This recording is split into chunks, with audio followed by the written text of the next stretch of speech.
నమస్తే, నేను మీ కేఎస్ నాయుడు. నేను సైతం ప్రశ్నిస్తా యూట్యూబ్ ఛానల్ స్వాగతం.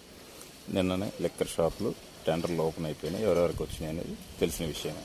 అయితే అప్పుడే కొన్ని ప్రాంతాల్లో లిక్కర్ షాపులు పెట్టుకోండి, కానీ జనాలు తిరిగేట ప్రాంతంలో వద్దు, ఇళ్ల మధ్యలో వద్దు, గుడి గోపురాలు విద్యాసంస్థల మధ్యలో వద్దు అన్నది నాకు తెలిసి ప్రభుత్వం యొక్క పాలసీ కూడా అదే అనుకుంటా. కానీ అది అలా పాలసీని పాటిస్తారా లేదా అనేది పక్కన పెట్టండి. అయితే లేటెస్ట్గా అందుతున్నటువంటి విషయం ఏంటంటే, ఉదయగిరి ప్రాంతాల్లో, ఉదయగిరి నియోజకవర్గ పరిధిలో కొన్ని ప్రాంతాల్లో వచ్చేసి లిక్కర్ షాపులు మా ప్రాంతంలో పెట్టొద్దు, ఇళ్ల మధ్యలో పెట్టొద్దు, పాఠశాలలో ఉన్నటువంటి పరిసర ప్రాంతాల్లో పెట్టొద్దు అని చెప్పేసి సంబంధిత అధికారులకి నోటీస్ అర్జీలు ఇచ్చినట్టున్నారు.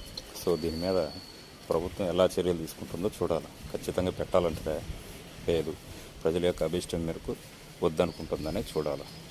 ఏం జరుగుతుంది అనేది